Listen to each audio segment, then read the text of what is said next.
My son burst in and froze. I was lying in the garage, hungry, bruised, like a dog in the corner.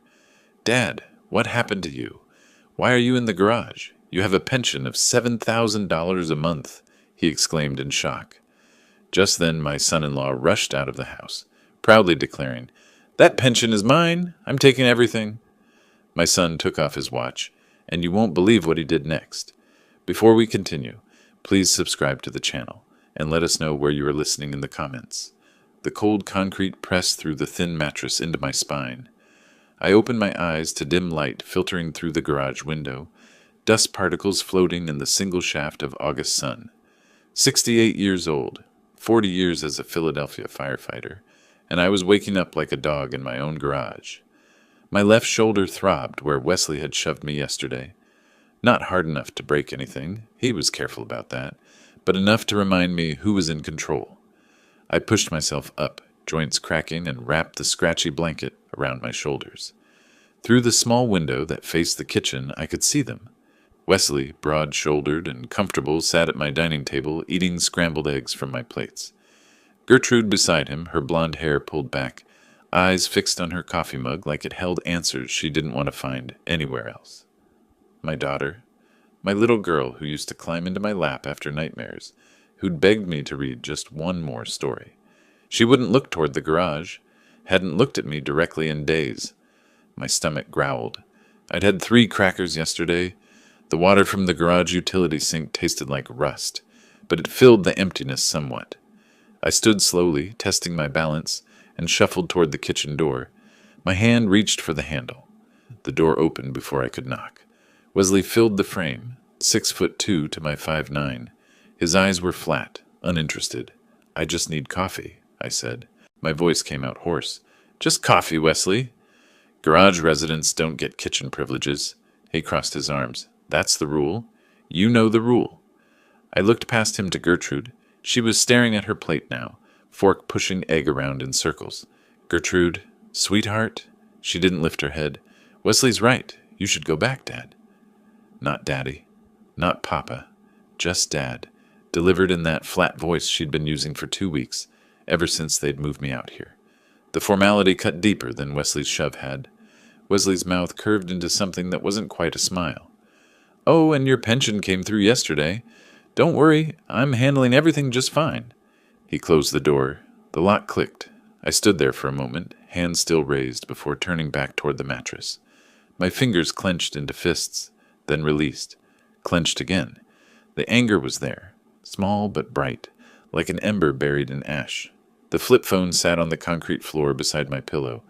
I'd kept it for emergencies after my smartphone disappeared 10 days ago. Wesley said he'd taken it to pay the phone bill. I picked it up with shaking hands and checked the text notification from the bank, the automated system I'd set up months ago, back when I still controlled my own accounts. Withdrawal, $7,000. New balance, 147.23 pause. $7,000. My entire pension payment, gone. I sat on the mattress and stared at the screen until the numbers blurred. On the wall across from me, my old firefighter uniform hung from a nail. The dark blue fabric, the badge that caught the weak light. The patches from Station 19, where I'd worked my last 15 years. That uniform had seen smoke and flame, had been soaked in water from broken hydrants, had smelled like ash and sweat and courage. Now it watched me sleep on a garage floor. I'd trusted Wesley. That was my first mistake. 3 months ago, when he'd offered to help with my finances, I thought he was being kind, responsible, a good son-in-law helping his retired father-in-law manage the bills. I'd signed the papers without reading them carefully. Gertrude had smiled and called me a good dad. Wesley had shaken my hand. The trap had already closed. I just hadn't felt it yet. Through the window, I watched Wesley laugh at something on the television, my television, in my living room. He'd rearranged the furniture last week, pushed my recliner into a corner, and replaced it with a leather sofa I'd never seen before. Charged to my credit card, probably. Everything was charged to my accounts now. I looked down at the flip phone again. Daniel's number was the only one programmed in. My son living 2 hours away in Harrisburg with his wife and kids. I hadn't spoken to him in 3 months. Wesley had taken my smartphone before I could call him, and this old flip had no credit left. The automated voice had made that clear yesterday when I'd tried. Insufficient credit. Please add funds to make this call. But I had no funds. Wesley had everything. I set the phone down and walked back to the window. My reflection stared back at me from the glass. Thinner than I used to be. Gray stubble on my jaw. Bruises yellowing on my shoulder. An old man. A defeated man. Except something in my chest had shifted. The ember was spreading. I'd spent 40 years walking into burning buildings while other people ran out. I'd carried unconscious victims down smoke-filled stairwells. I'd stood on rooftops while flames licked at my boots and figured out how to get my crew home alive. The Philadelphia Fire Department had given me 17 commendations. The mayor had shaken my hand at my retirement ceremony. And now I was sleeping in a garage, begging for coffee, watching a man steal my life piece by piece. Wesley thought I was broken. He thought he'd won. I touched the badge on my uniform, felt the cool metal under my fingertips. In a fire, sometimes you have to retreat, regroup, find another way in. Sometimes you look trapped, but you're just waiting for the right moment, positioning yourself. I turned from the window and sat back down on the mattress. The flip phone lay beside me, useless. My pension was gone. My home was occupied. My daughter wouldn't meet my eyes. But I wasn't done. I needed to understand exactly how I'd ended up here. When had the trap closed? Where had I missed the warning signs? I closed my eyes and forced myself to remember, step by careful step, how a respected firefighter had become a prisoner in his own garage. The memories came slowly, painfully, but they came. I sat on that mattress for a long time, forcing myself to trace back through the months. My hands gripped the edge of the thin fabric until my knuckles went white. The truth was there, waiting. I just had to stop being afraid of it. 6 months ago, everything had been normal. I'd been living alone since Martha died 4 years back, managing fine. The pension covered everything, mortgage paid off, bills manageable, even some left over for the grandkids' birthday gifts. Then Gertrude called. She and Wesley had lost their apartment. Something about unpaid rent, a dispute with the landlord. Could they stay with me? Just temporarily, just until they got back on their feet. I'd said yes immediately. She was my daughter. What else would I do? They'd moved in with 2 suitcases and a lot of promises. Wesley would find work soon. Gertrude was applying for office jobs. They'd be out in 2 months, 3 at most. I'd set them up in the guest room and spare bedroom, told them to make themselves comfortable.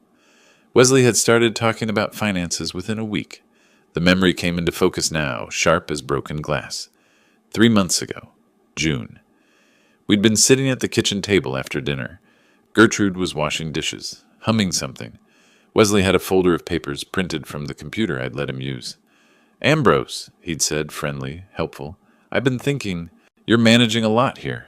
Bills, insurance, the pension payments. What if I helped? Took some of that burden off your shoulders?" I'd been tired. I'd spent the afternoon pulling weeds in the heat.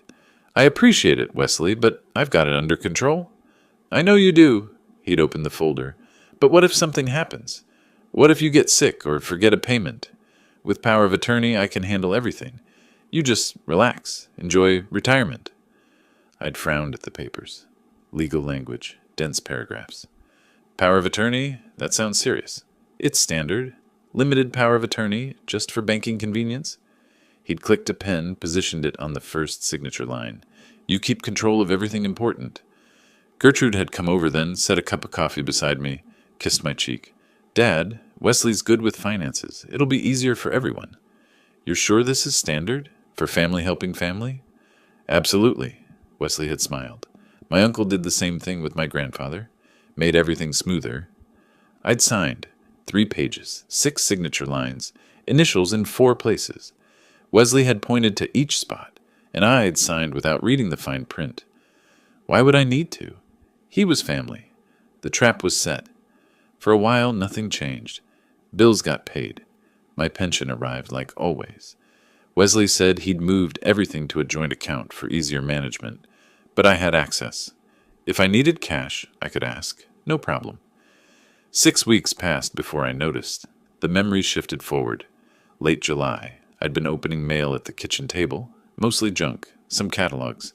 Then the bank statement. I'd opened it out of habit and stared at the balance. $347. That couldn't be right. My pension was $7,000 a month. Even with bills, there should have been thousands left. I'd called the bank. The woman on the phone had been polite, patient. Yes, Mr. Russell, your pension is being directly deposited. No, not to this account anymore. It's auto-transferring to a different account, the joint account ending in 4792. Set up 2 months ago. I'd found Wesley in the living room watching television. Wesley, I need to talk to you about the bank accounts. He'd barely looked up. What about them? My pension. It's going to some other account. The woman at the bank said joint account. Oh, that's the one I set up. More efficient. He'd reached for the remote, changed the channel. Don't worry about it. But I need access to... You have access. I'll give you cash as needed. He'd glanced at me then, and something in his eyes had been different, harder. It's better this way, Ambrose. Trust me. The alarm bells had started then. Quiet at first, but there. I'd started watching more carefully after that. Noticed the new laptop that appeared in the spare bedroom. The expensive dinners Wesley brought home. Steaks, wine, food I couldn't afford. The leather jacket Gertrude wore, tags still attached. $300 visible on the sleeve. When the credit card statement arrived, forwarded from the joint account, I'd seen it all. Electronics, restaurants, clothing, furniture. Thousands of dollars. My thousands. 1 month ago, I'd confronted him.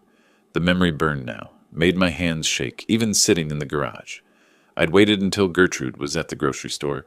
Wesley had been in my recliner, feet up, drinking my beer. Wesley, where's my pension? I'd been holding the bank statements, 6 of them highlighted in yellow. The account is empty. Where's my money? He'd set down the beer slowly. Our money? You signed it over.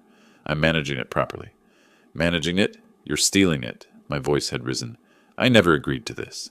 I signed papers for convenience, not for you to... He'd stood up, fast. Suddenly he was close, using his size, his height. I'd stepped back instinctively. You signed the papers, he'd said, voice cold.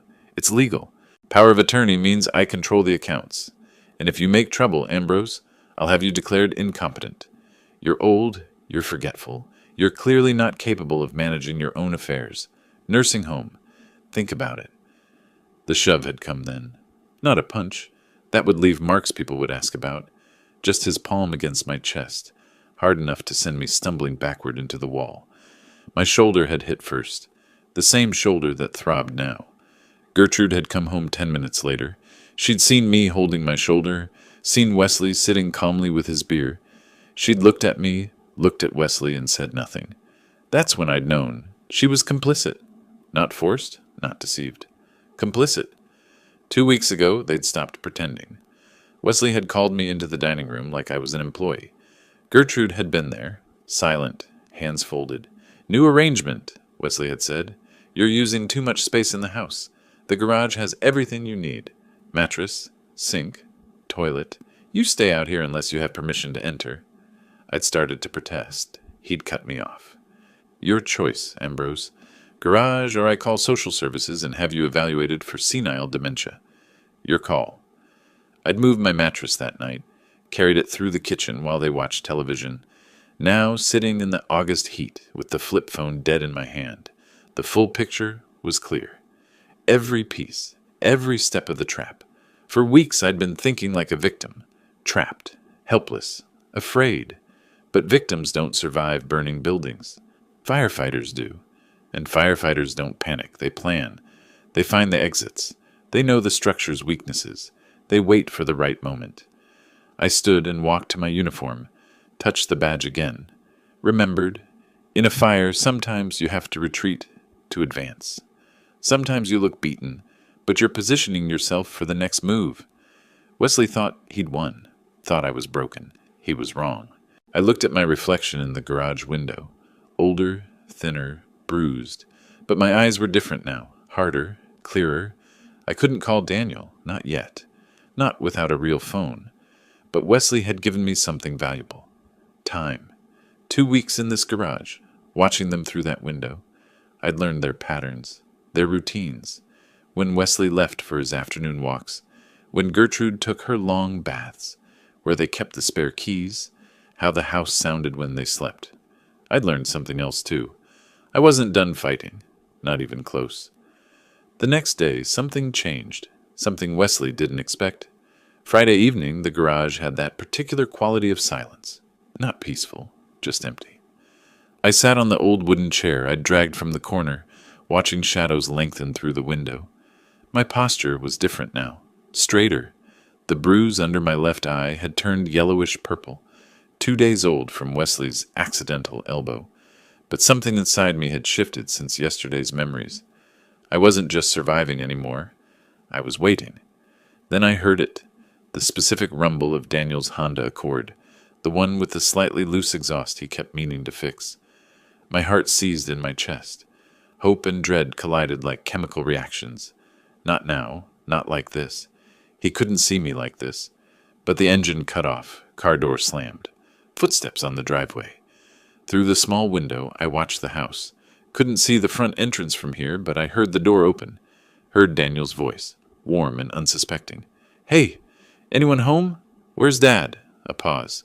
Then Gertrude, too quickly voice pitched wrong. "Daniel, we didn't know you were coming. He's in the garage, working on something." Wesley's voice drifted out, casual but territorial. "Daniel, long time." I stood slowly, hands shaking. Part of me wanted to call out, warn him somehow. Another part wanted to hide, preserve the illusion that everything was fine, protect my son from the truth. But my legs wouldn't move either direction. "Where's the garage?" Daniel asked. He knew where it was. He'd grown up in this house. The question was a challenge. Footsteps approached. The garage door swung open. Light from the house flooded in, and Daniel's silhouette filled the doorway. Taller than I remembered, broader. His face emerged from the backlight, and I watched the emotions cycle across his features. Confusion, horror, shock. His eyes found mine, then tracked down to the bruise, the mattress on the concrete, the single thin blanket. "Dad?" His voice cracked slightly. "Dad, what? What happened to your face?" I couldn't speak, couldn't form words. Just stood there like a specimen under examination. He crossed the space in 3 strides, gripped my shoulder. "You're living in the garage. Why are you living in the garage? You have a pension, $7,000 every month." "Daniel," my throat was dry. "You shouldn't have come." $7,000, Dad? Where is it?" "It's complicated, son." Wesley appeared in the doorway then, chest puffed, filling the frame with his bulk. That smug expression I'd come to know so well. "Not complicated at all," Wesley said. "That pension belongs to me now. I control everything. Your father signed the papers." Daniel turned slowly, stood to his full height. "Excuse me?" "Power of attorney, all legal." Wesley stepped into the garage like he owned it, which, in his mind, he did. He signed it over. "The money's mine, the house is mine. Well, it will be. And this?"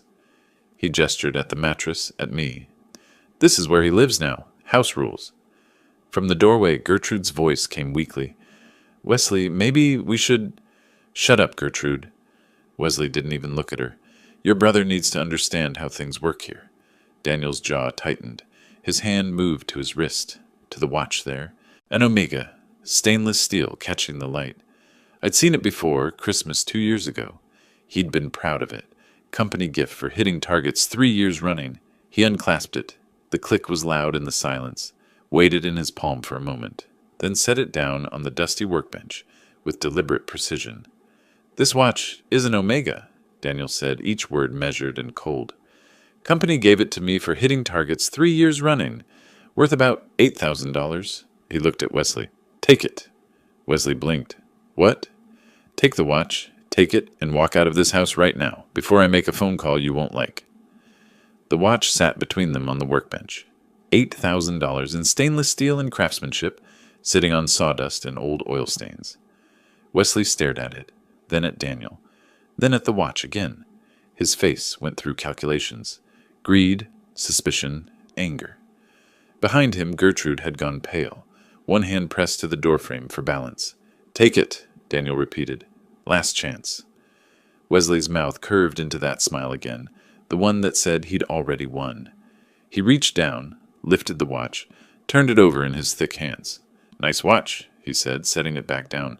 "But why would I take $8,000 when I've got $7,000 coming in every month? For free?" Daniel's voice stayed level. That pension isn't yours. It is now. Power of attorney, kid. All legal. Wesley crossed his arms, confident. You want to call the cops? Go ahead. They'll tell you the same thing. Your old man signed it over. His choice. Daniel's hand slid into his pocket, pulled out his smartphone. Wesley's smile widened. Be my guest, Wesley said. They won't do anything. I've got the paperwork. The pension gets deposited into my account. This house? Once I get him declared incompetent, it'll be mine too. And he lives in the garage because those are the rules now. My rules. I watched Daniel's face. Watched something shift behind his eyes. He held the phone casually, angled away from Wesley. His thumb moved across the screen, but he didn't raise it to his ear. You're forcing him to live out here, Daniel said quietly. Not a question, a prompt. Forcing? Wesley laughed. He's free to leave any time. Find himself a nice nursing home. State-run facility for incompetent seniors. That's his other option. And you're spending his pension. My pension now, legally transferred. Like I said, paperwork's all in order. Gertrude made a sound from the doorway, almost a whimper. Wesley, maybe we should just... Daniel didn't look at her. His voice went cold. Don't. Not one word, Gertrude. Danny, you don't understand. We needed... I'll talk to you later. Daniel's eyes never left Wesley. Right now, I'm getting Dad out of here. Wesley stepped forward. He's not going anywhere. This is his home. Daniel moved to my side, put a gentle hand on my shoulder. Dad, get up. We're leaving. I stood. My legs felt weak, but Daniel's grip steadied me. Wesley blocked the door. You can't just... Move! Daniel's voice carried something I'd never heard before. Not anger. Something colder than that. Authority. Wesley hesitated. For the first time since this started, I saw doubt flicker across his face. Then he stepped aside. Daniel guided me past him, past Gertrude, who pressed herself against the wall, through the house that used to be mine. I didn't look at the furniture, the rearranged rooms, the life they'd built with my money. Just kept walking. Daniel's hand steady on my shoulder until we reached his car. He opened the passenger door, helped me in like I was fragile. Maybe I was. We pulled out of the driveway. I watched the house recede in the side mirror. Wesley stood in the doorway, arms crossed, still wearing that confident smile. He had no idea what Daniel had just done. The car felt like a different world, clean, warm, safe. I sat in the passenger seat, hands folded in my lap, watching Philadelphia suburbs slide past the window. Evening lights coming on, people in their houses living normal lives. You shouldn't have seen that, I said finally. Daniel's hands gripped the steering wheel. His jaw was tight. How long, Dad? How long has this been happening? 3 months since the papers. 2 weeks in the garage. The bruise? I touched my eye without thinking. 2 days ago. He gets angry when I ask questions about the money. The muscles in Daniel's jaw worked. He said nothing else until we pulled into a Holiday Inn Express parking lot. Got out, came around, opened my door like I might break if handled roughly. We walked to the lobby together. He paid with a corporate credit card, told the desk clerk, visiting family. Got 2 key cards. The elevator ride was silent. The hallway was silent. He unlocked room 214, held the door. 2 beds, clean white linens, television, bathroom with actual hot water. I stood in the middle of the room and felt something crack inside my chest. Sit down, Dad. Daniel pulled out the desk chair. I'm ordering dinner. He called room service. Ordered more food than 2 people could eat. Steak, baked potato, green beans, salad, bread, soup. When I started to protest the cost, he just shook his head. The food arrived 20 minutes later. Daniel set it out on the desk, handed me a fork and knife. I looked at the steak. Thick, properly cooked, steam rising, and my hands started shaking. When did you last eat? Daniel asked quietly. Yesterday. 3 crackers. He watched me cut the first piece. Watched me chew slowly, carefully, like someone who'd forgotten what full felt like. Didn't say anything, just watched, with an expression that made my chest hurt worse than hunger ever had.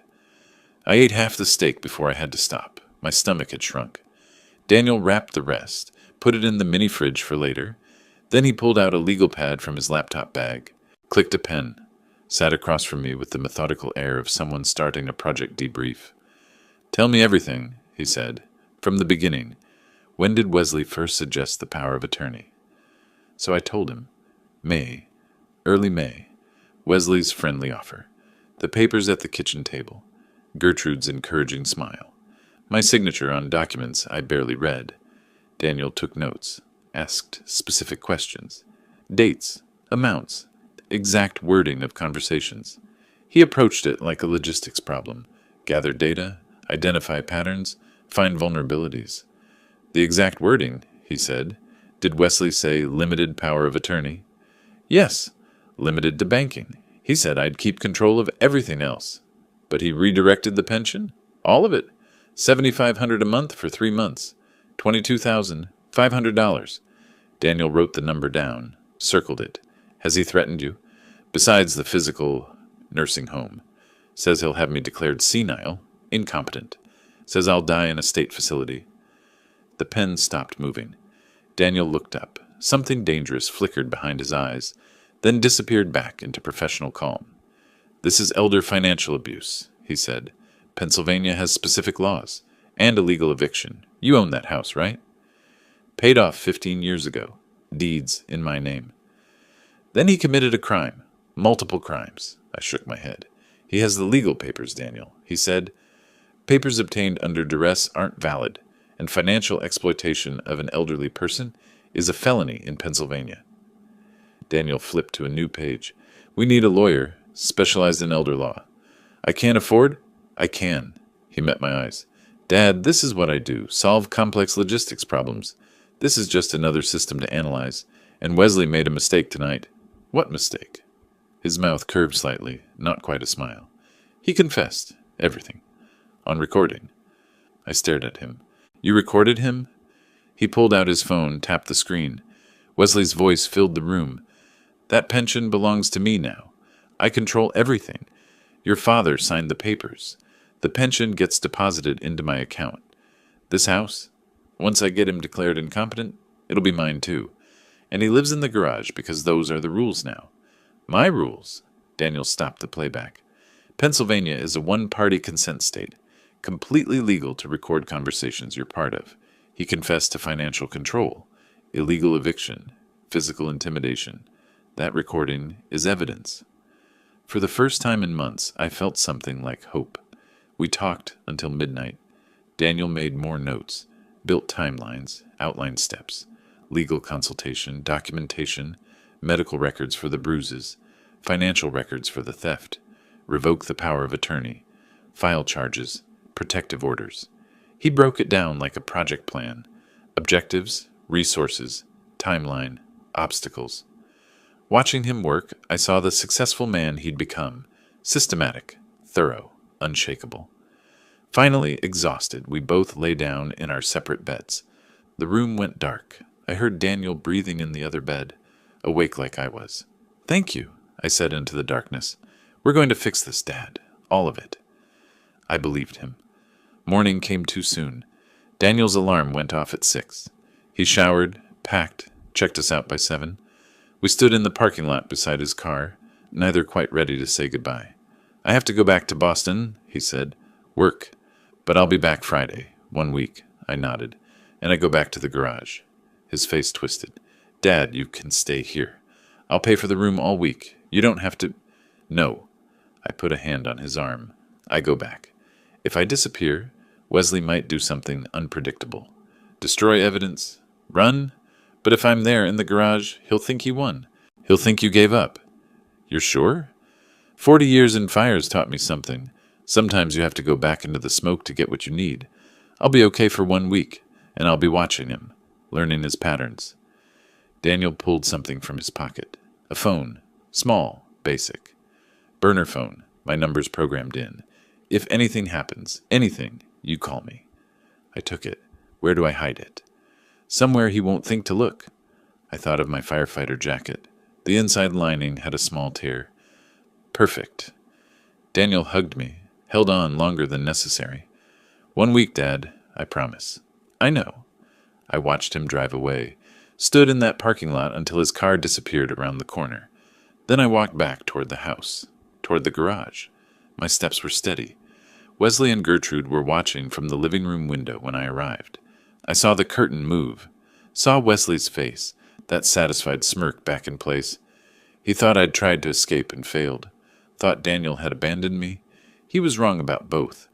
I walked into the garage, lay down on the mattress, stared at the ceiling, slid my hand into my pocket and felt the burner phone there. Small, solid, real. 1 week, I could survive. 1 week, I'd survived worse. And this time, I wasn't surviving alone. Daniel texted when he got back to Boston. Made it. Starting lawyer research tomorrow. Hang tight. Sunday, another text. Found 3 elder law specialists. Calling Monday. Daily check-ins after that. Short messages, but each one a lifeline. Wesley noticed I was calmer. It bothered him. Monday, he searched the garage while I was using the house bathroom, a privilege granted 10 minutes a day. I watched from the window afterward as he pawed through my few belongings, looking for money, for a phone, for whatever Daniel might have left. He found nothing. The burner was inside my firefighter jacket's lining. 40 years of emergency preparedness pays off. You learn to hide things where no one thinks to look. By Wednesday, Wesley was suspicious, kept watching me through the kitchen window, trying to understand why I wasn't begging anymore, why I wasn't pleading. By Thursday, he was paranoid. Friday, the day Daniel was supposed to return, couldn't come fast enough. Monday morning, I woke before dawn. Old firefighter habit. Internal alarm clock never quite shuts off. The garage was dark and cold. I reached into my jacket lining where the phone sat hidden. My hands didn't shake anymore. I had work to do. Daniel had called Sunday night from Boston. Brief, careful.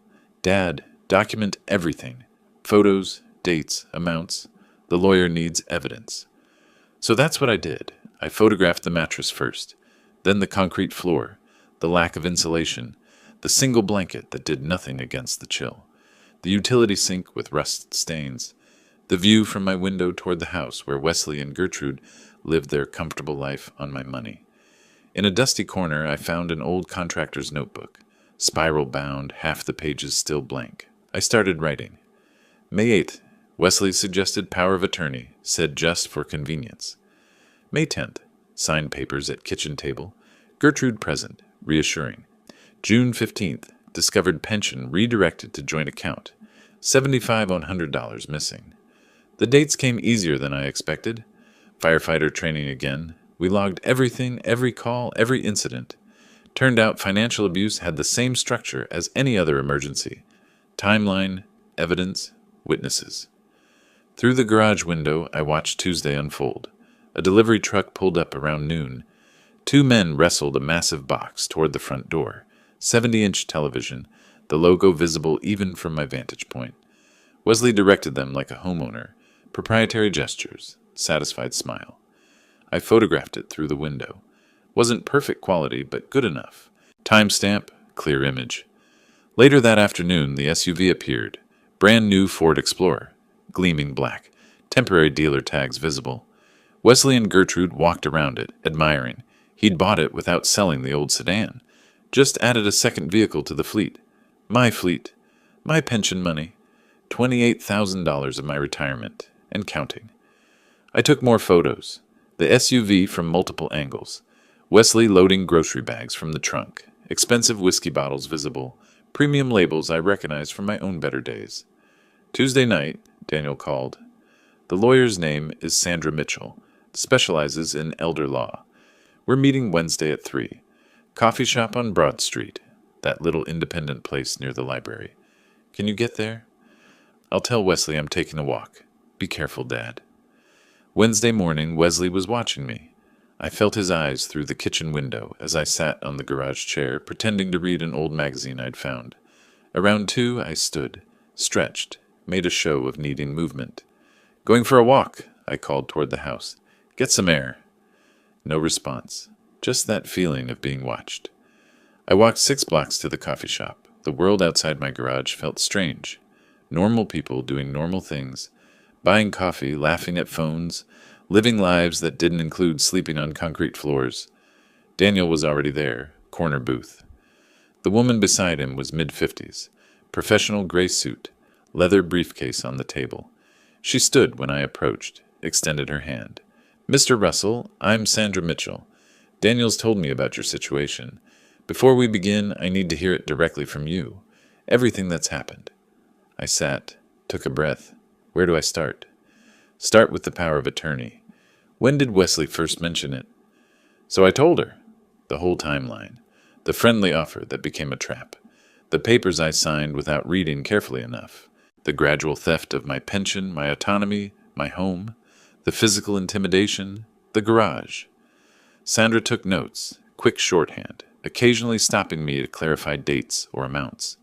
She had the focused intensity of someone who'd seen these cases before and knew exactly what mattered. When I finished, she pulled out a tablet, connected headphones, pressed play. Wesley's voice filled the tiny space between us. That pension belongs to me now. I control everything. Your father signed the papers. The pension gets deposited into my account. This house? Once I get him declared incompetent, it'll be mine too. She stopped playback, removed the headphones, looked at me directly. Mr. Russell, Pennsylvania law is very clear on this. Financial exploitation of a person over 60 is a felony. If you can prove the power of attorney was obtained through coercion, and that recording certainly suggests it was, the document is voidable. But Wesley says it's legal. He says the police won't help. He's wrong. She pulled papers from her briefcase. What he's done is elder financial abuse. Pennsylvania takes it seriously.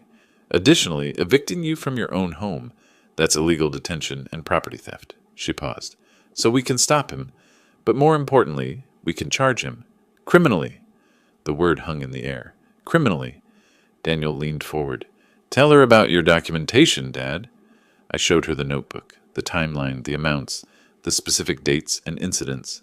Sandra studied each page, nodding. This is excellent. Detailed. Specific. This will be powerful in court. She looked up.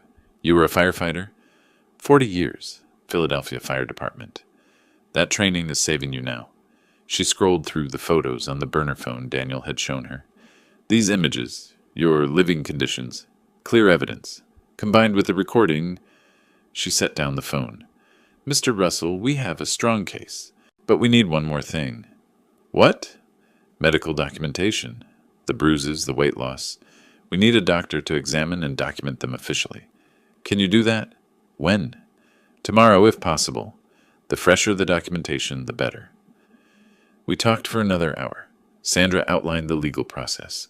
Revoke the power of attorney, file for protective orders, pursue criminal charges, recover the stolen pension.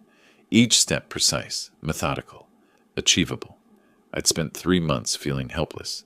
40 minutes with Sandra Mitchell, and I had a plan. When we left, Daniel walked me partway back, stopped at the corner 2 blocks from the house. You okay, Dad? I'm okay. He hugged me. 1 more week, maybe less. I walked the last 2 blocks alone. Something felt wrong before I even turned onto my street. Wesley's SUV was parked crooked in the driveway, like he'd been in a hurry. The garage door was slightly open. I always closed it completely. My hand went to my jacket pocket, touched the outline of the burner phone. Still there. But something had changed. I could feel it. I pushed open the garage door. Wesley sat on my workbench, legs dangling, holding something in his hand. As my eyes adjusted to the dim light, I saw what it was. Pieces of a phone. A phone just like the one in my pocket. My hand flew to my jacket. The pocket was empty. The lining torn open. He'd found it. My mattress was overturned. The firefighter jacket lay crumpled on the concrete, its interior lining ripped. My few belongings scattered across the floor. He'd torn the place apart. Wesley held up the shattered phone, screen dangling in fragments. His smile was triumphant. What's this, Ambrose? Where'd you get a phone? I made my voice small, submissive. Daniel gave it to me, just to call him sometimes. Daniel gave it to you. Daniel who took you away last week. Daniel who thinks he can interfere. He slid off the workbench, used his height to tower over me. Who have you been talking to? Just Daniel, I swear, just my son. Liar! He stepped closer. You've been leaving the garage every day. Where do you go? Walks, just walks, to get air. He threw the phone pieces at my feet, plastic and glass scattered across concrete. You think I'm stupid? You think I don't notice things? My heart hammered, but my mind stayed clear. The phone was a decoy. The real evidence was already with Sandra. The photos were sent Tuesday. The timeline was in Daniel's email Monday night. This phone? Let him think he found the threat. You want to know something funny, old man? Wesley's voice dropped lower. More dangerous. That power of attorney you signed? It's not just financial. It's medical, too. I can make healthcare decisions for you. Ice spread through my chest. Medical? That's right. So if I decide you're not competent, if I decide you need to be in a nursing home, locked ward for dementia patients, I can do that. One phone call. From the doorway, Gertrude's voice came quietly. Wesley. Shut up, Gertrude. He didn't turn. Your father needs to understand his position. I looked at my daughter, met her eyes. Silent plea. Stop him. Help me. You're my daughter. She looked away. That was when I knew. Completely. She'd chosen Wesley over me. Not passively. Actively. Please. I let my voice shake. Not all acting. The medical threat was real. Terrifying. I'm sorry. I won't cause trouble. You're right. You won't. Wesley picked up my jacket, examined the torn lining. No more phones, no more walks without permission, and no more dinner tonight. You need to learn. He walked out. Gertrude followed without looking back. I stood in the wreckage of my searched garage, surrounded by broken phone pieces and scattered belongings. Slowly, I righted the mattress, picked up my jacket. The lining was destroyed, but the jacket itself was intact. Evening came. My stomach cramped with hunger. Wesley had made good on his threat. No dinner. But I'd eaten at the coffee shop with Daniel and Sandra. I'd survive. Around 7, I walked to the neighbor's house. The Johnsons, 50 feet away. I'd known Martha and Frank for 15 years since I moved in after my wife died. Nice couple, kept to themselves mostly. But they'd noticed things. I'd seen Martha watching from her window sometimes when Wesley treated me badly. I knocked quietly. Martha Johnson opened the door. Her expression shifted instantly from surprise to concern. Ambrose, are you all right? Martha, I'm sorry to bother you. I need to ask a favor. Come in, come in. Frank, Ambrose is here. Frank emerged from the living room, took one look at me, and his face hardened. My word. Ambrose, what's happened to you? In their warm kitchen, with coffee Martha insisted on making, I explained. Not everything. Didn't mention the lawyer yet. But enough. Wesley had taken my phone. I needed to communicate with my son. Family matters being handled. Martha and Frank exchanged a long look. Years of marriage, reading each other without words. Ambrose, Martha said carefully. We've been worried. We see things. How you live in that garage. It's being handled, I said. I have help. I just need a way to communicate. Frank stood decisive. Use our phone anytime, day or night. We mean it. How long has this been going on? Martha asked. Months, but it's ending soon. She reached across the table, put her hand over mine. We should have said something sooner. We should have done something. You're doing it now. That's what matters. Frank gave me their phone number written on a piece of paper. Told me the back door was always unlocked if I needed to come over when they were out. They had a spare key under the mat. Actually told me where it was.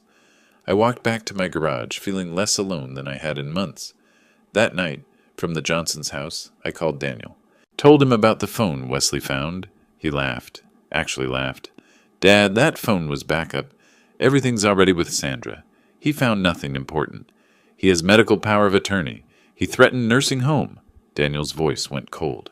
Forward that to Sandra. She needs to know. But Dad, it doesn't matter. We're moving Friday. Medical exam Thursday, then paperwork Friday. You hold on until then. Thursday morning, Wesley cut my food again. Breakfast was 2 crackers. Dinner would be the same if I got dinner at all. The shower schedule changed too. Once per week now, Sundays only. He was tightening the cage, trying to break whatever spirit he sensed hadn't broken yet. But I had an appointment that day. Sandra had arranged it. Medical examination at a clinic downtown. Documentation of the bruises, the weight loss, the effects of Wesley's abuse. Not just for court, for the criminal charges Sandra said were coming. I told Wesley I was going for a walk. He watched me leave with suspicious eyes, but said nothing. At the clinic, Dr. Sarah Chen examined me thoroughly. Asked questions I answered honestly. Photographed the yellowing bruise under my eye. Weighed me. I'd lost 23 pounds in 3 months. Documented muscle loss, signs of malnutrition, stress indicators. Mr. Russell, she said quietly, filling out forms, I'm required to report this. What's being done to you is abuse. It's being reported, I told her. By a lawyer. Criminal charges are coming. She handed me copies of everything. Good. You deserve better than this. Walking back, I stopped at the Johnsons' house. Martha made me lunch. Real lunch, sandwich and soup and fruit. Frank sat with me while I ate, talking about nothing important, giving me the gift of normal conversation. That night, lying on my thin mattress with hunger cramping my stomach despite lunch, I thought about time. How it moves differently when you're waiting for rescue. How days feel like weeks, but I'd survived worse. Burning buildings, smoke inhalation, collapsed structures. I could survive my own son-in-law for a little while longer. Friday morning, I walked to the corner grocery store. Not because I needed groceries. The milk was just cover. But because I needed to buy there at exactly 9:15 when Daniel would happen to drive by. Wesley watched me leave. I felt his eyes from the kitchen window. But I'd been taking walks all week, my new hobby since the phone incident. He was suspicious, but he let me go. Probably figured I had nowhere to go, no way to cause trouble. He was wrong. Daniel's Honda pulled into the parking lot at 9:17. He climbed out, looked up, feigned surprise. "Dad, what are you doing here?" I held up the quart of milk I'd bought with quarters. "Daniel, I didn't know you were coming to town." Last-minute decision. Wanted to check on you.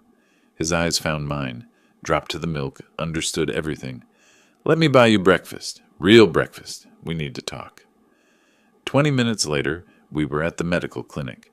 Dr. Sarah Chen was expecting us. Sandra had briefed her beforehand. Professional courtesy between people who deal with abuse cases regularly. Dr. Chen was thorough. She photographed every bruise from multiple angles. Medical-grade camera capturing details invisible to phone cameras. Measured my weight, 152. Down from my normal, 175. She tested reflexes, cognitive function, checked for signs of malnutrition. "Mr. Russell," she said, typing notes, "these bruises are in different stages of healing. This one is about 4 days old. This one is closer to 2 weeks. Can you tell me how you got them?" I told her. Wesley's shove Wednesday. Other incidents I'd stopped tracking because they blurred together. "And your weight loss?" "Limited food. He controls when I eat how much." She stopped typing. Looked at me directly, professional mask slipping. "Mr. Russell, I'm required by law to report suspected elder abuse. But I want you to know, I'm not just reporting this because I have to. I'm reporting it because what I'm seeing here is clear evidence of systematic abuse. No one should live like this." Her written report was 15 pages. Detailed measurements, clinical observations, photographs attached. She used terms like deliberate deprivation and pattern consistent with long-term physical abuse, medical language that would carry weight in court. The weekend crawled. Sandra was finalizing documents, triple-checking evidence, preparing filings. Daniel stayed at a hotel but visited Saturday and Sunday, bringing food, making sure I ate properly for the first time in months. Monday morning, Sandra called from the Johnsons' phone. "Mr. Russell, the documents are filed, all 3 actions. Wesley will be served Wednesday." What happens then? He has to respond. But more importantly, I've requested emergency temporary orders. We should hear back within 48 hours. Temporary orders. Freezing his access to your accounts. Allowing you back in your house. We can't wait for the full trial. You need protection now. Wednesday afternoon, I was in the garage when I heard shouting from the house. Wesley's voice, loud and rising, then Gertrude's, high-pitched with panic. The process server had arrived. Through the window, I watched the scene play out. Wesley tearing open the envelope, reading, his face cycling through confusion to comprehension to rage. "Gertrude!" he bellowed. She came running from the kitchen. He waved papers at her. "Your father's suing me. He got a lawyer. He's trying to take everything back." Her voice carried clearly. "Adult Protective Services? Financial exploitation? Wesley, this says criminal investigation." I sat on my mattress and allowed myself a small smile. The counterattack had begun. That evening, from the Johnsons' phone, I listened as Daniel described Wesley's frantic lawyer search, attorney after attorney declining once they reviewed the evidence. The recording was the killer. Wesley boasting about controlling the pension, forcing me into the garage. What he'd thought was demonstration of power had become confession to multiple crimes. Finally, Wesley found someone. Attorney James Kovach, Recent graduate, solo practitioner, desperate for clients. Can we win? Wesley had apparently asked. Long pause on the recording Daniel played for me, then Kovach's voice. We can try. Even his own lawyer knew they were doomed. Thursday morning, I woke to my phone, the Johnsons' landline, which I'd been keeping in the garage overnight with their permission. Sandra's voice was crisp, professional, excited. Emergency orders granted. As of now, Wesley's financial access is frozen. And Mr. Russell, you have the right to move back into your house. Today.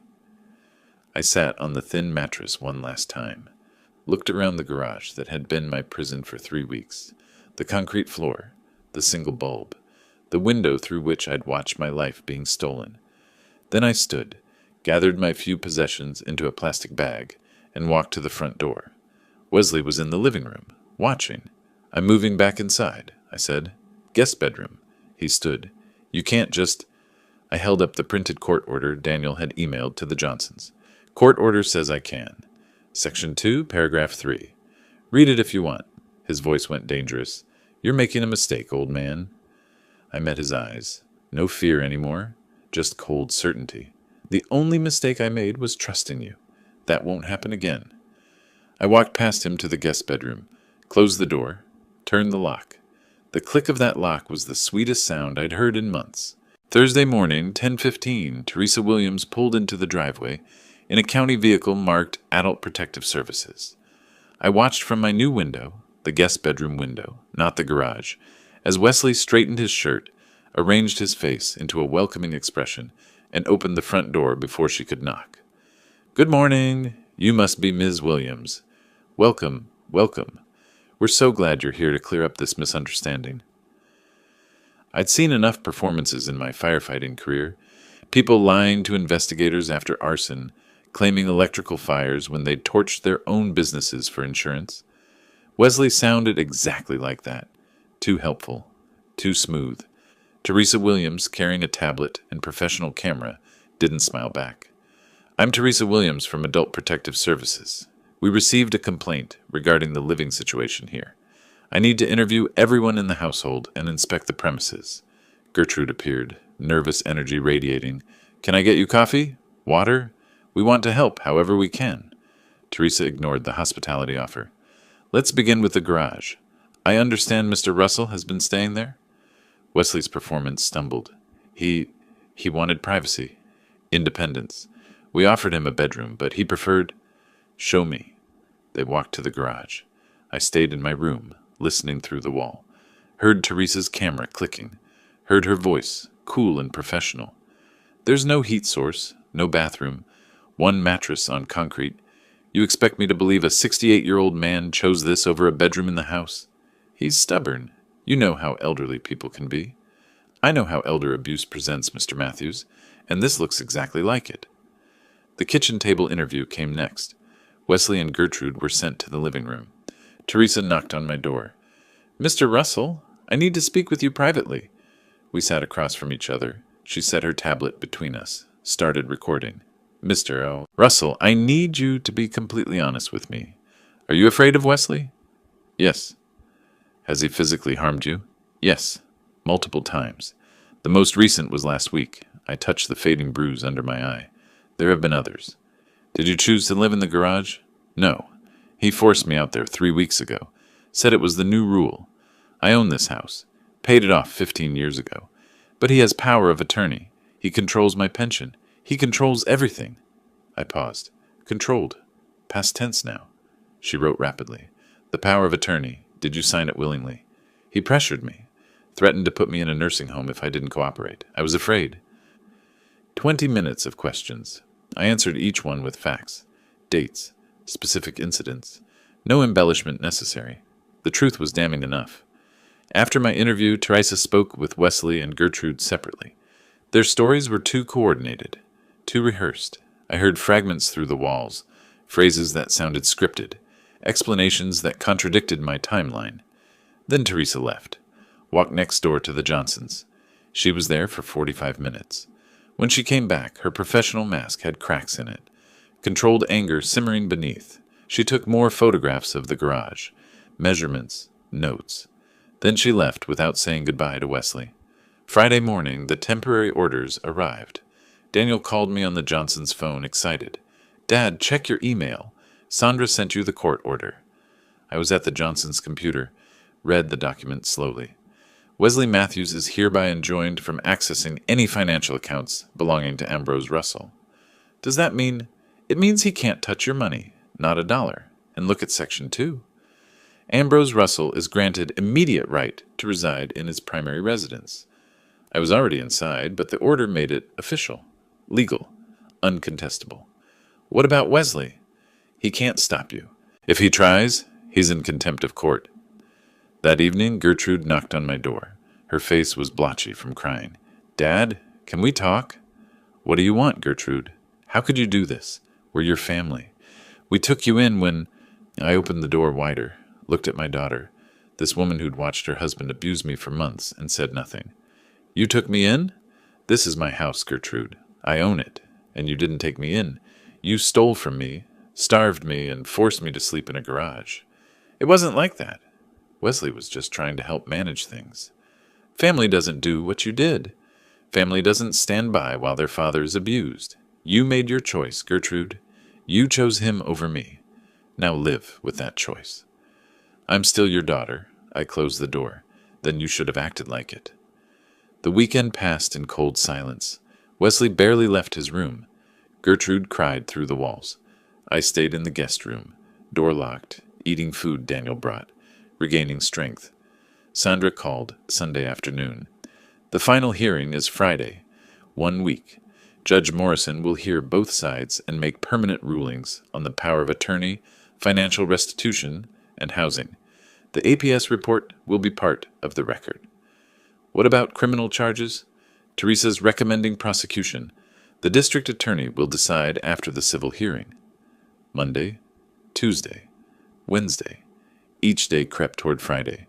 Daniel arrived Thursday night, stayed at a hotel but came to the house early Friday morning. I walked out to his car. Wesley was watching from the living room window. I saw the curtain move. I didn't look back. "Ready, Dad?" Daniel asked. I buckled my seatbelt. The courthouse was 20 minutes away. 20 minutes until everything would be decided. "I've been ready for months," I said. "Let's finish this." Tuesday morning, Daniel parked in the courthouse visitor lot. Through the windshield, I could see the Philadelphia Court of Common Pleas building, all granite and glass, imposing in that way government buildings are designed to be. "You ready, Dad?" Daniel asked. Was I ready? Ready to face Wesley in front of a judge? Ready to have strangers examine my humiliation, my bruises, my garage mattress on a courtroom screen? "Let's go," I said. Because ready or not, this was happening, and I'd rather face it standing than hide from it beaten. Sandra was waiting outside courtroom 5, navy suit, leather briefcase, the picture of professional confidence. She shook my hand. "Good morning. How are you feeling, Mr. Russell?" "Nervous. Ready." "That's good. Nerves keep you sharp." She glanced at her watch. "The judge has allocated 2 hours for this hearing. I'll present our evidence first. Medical, photographic, financial, and audio. Kovacs will try to rebut. Then she'll rule. Could be today, could be next week. But given the temporary orders, I expect a decision today." Inside, the courtroom was exactly what I expected. High ceilings, wood paneling, the judge's bench elevated like an altar of justice. Wesley sat at the defense table with Attorney Kovacs, wearing an ill-fitting suit, Gertrude beside him, face pale. Wesley's eyes found mine, held them for a moment, then looked away. Judge Patricia Hendricks entered at precisely 10 o'clock. Late 60s, steel-gray hair, the kind of face that had seen everything twice and wasn't impressed either time. "Be seated. Ms. Mitchell, you may proceed with your opening statement." Sandra stood. "Thank you, Your Honor. This case is straightforward. The defendant, Wesley Matthews, systematically exploited his father-in-law through financial manipulation, physical abuse, and unlawful deprivation of housing. We have medical evidence, photographic evidence, financial records, witness testimony, and most damningly, an audio recording of Mr. Matthews confessing to these actions." She clicked her remote. The courtroom screen illuminated with Dr. Chen's medical report, photographs of my bruises, purple, yellow, green, in various stages of healing. The judge leaned forward, reading. Then came the garage photos. The thin mattress, the concrete floor, the single bare bulb, the utility sink, each image more damning than the last. Judge Hendricks's expression hardened. Financial records next. Bank statements highlighted in yellow. $7,500, redirected monthly. Expenditure records. $42,000 for the SUV, $3,000 for the television, hundreds for a premium alcohol. Then Sandra played the recording. Wesley's voice filled the courtroom, arrogant and clear. That pension belongs to me now. I control everything. Your father signed the papers. The money's mine, the house is mine. Well, it will be. And this is where he lives now. House rules. Silence when it ended. Heavy, damning silence. Please note that recording as Exhibit D, Judge Hendricks said. Ms. Mitchell, is that the defendant's voice? Yes, Your Honor. Recorded by Daniel Russell during a confrontation at the property. Pennsylvania is a one-party consent state. The recording is legally obtained. The judge looked at Wesley. Mr. Matthews, is that your voice? Yes. And did you make those statements? It was taken out of context. What context makes that pension belongs to me now acceptable when discussing someone else's retirement income? Wesley said nothing. Attorney Kovach tried his defense. Power of attorney was signed voluntarily. Family dispute, not abuse. Ambrose was free to leave any time. The judge's questions destroyed each argument. Mr. Matthews, you're under oath. Did you or did you not use Mr. Russell's pension funds to purchase a vehicle for your personal use? We needed transportation. A $40,000 SUV? Mr. Russell already owned a functional vehicle, correct? Yes, but did you ask his permission before spending his money? Pause. Then quietly, no. Did Mr. Russell live in the garage by his own choice? It was complicated. Space issues in a 3-bedroom house occupied by 3 people. Try again. Silence. Let me be more direct. Did you tell Mr. Russell he had to live in the garage? Very quietly. Yes. The judge sat back, studied Wesley for a long moment. I've heard sufficient evidence to make my ruling. Mr. Matthews, Ms. Matthews, please stand. They stood. Gertrude was shaking. I find that the power of attorney was obtained through coercion and threats. Even if it had been signed voluntarily, the subsequent use constitutes financial exploitation under Pennsylvania statute. The power of attorney is hereby voided in its entirety, effective immediately. She paused. Let it sink in. Furthermore, I find that Mr. Matthews misappropriated approximately $28,000 of Mr. Russell's pension funds. Restitution in that amount is ordered, payable within 90 days. Gertrude whispered something I couldn't hear. Third, regarding the housing situation, Mr. Russell is the lawful owner of the property. Mr. and Ms. Matthews are hereby ordered to vacate the premises within 48 hours. Failure to comply will result in law enforcement assistance. Wesley's face went pale. 48 hours? That's Thursday at noon. Finally, I am issuing a protection from abuse order. Mr. and Ms. Matthews are prohibited from contacting Mr. Russell or coming within 500 feet of his person or property. Long pause. One more thing. The evidence presented here suggests criminal conduct, specifically financial exploitation of an older adult, which is a felony in Pennsylvania. I am referring this matter to the Philadelphia District Attorney's Office for review and potential prosecution. The gavel struck. Court is adjourned. In the hallway, Gertrude approached me, crying, Dad, please. We didn't mean... I stepped back. Don't. Just don't. We'll pay you back. We'll make this right. You had months to make it right. You chose not to. Daniel positioned himself between us. The judge issued a no-contact order. You need to leave. Wesley pulled Gertrude away, his voice venomous. This isn't over. Sandra stepped forward. Actually, Mr. Matthews, it is. And if you violate that protection order, you'll be arrested. I suggest you spend the next 48 hours packing, not making threats. We walked out into afternoon sunlight. The contrast was sharp, from the dim courtroom to bright August day, from testimony to vindication. Sandra shook my hand on the courthouse steps. You'll receive the written order within 24 hours. Enforcement begins immediately. If they're not out by Thursday noon, call the police. Daniel hugged me. It's over, Dad. You won. Not quite over. Wesley and Gertrude had 48 hours to pack and leave. Thursday at noon, I'd walk back into my home, truly mine again. But standing there on those courthouse steps, breathing free air, knowing the judge had seen the truth and ruled in my favor, that felt like winning. Tuesday evening, we sat in Daniel's hotel room. Sandra had gone home, but she'd left us with copies of the court order, highlighted sections marking our victories. "You should stay here until they're gone," Daniel said. "I've already paid for the room through Friday." I nodded. I wasn't afraid of Wesley anymore. The court had neutered him, but I didn't want to watch him pack. Didn't want to share space with him for even one more night. "Thursday noon," I said, reading the order again. "They have to be out by Thursday noon. 2 more days. I can wait 2 more days." Wednesday afternoon, I drove past the house, saw boxes through the windows, chaos of frantic packing. Gertrude spotted me from the living room, came outside, face streaked with tears. "Dad, please, can we talk?" I kept the car running but rolled down the window.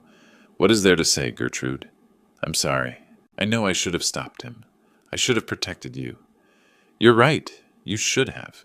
You made your choice when you let him put me in that garage, when you stood by and watched him starve me."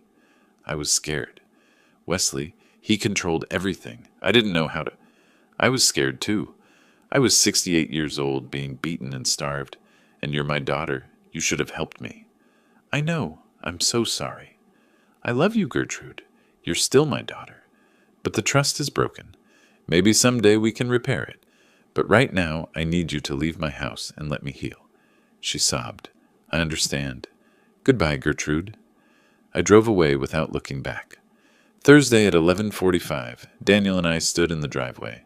At 11:52, a U-Haul pulled out, Wesley driving, Gertrude in the passenger seat, both staring straight ahead.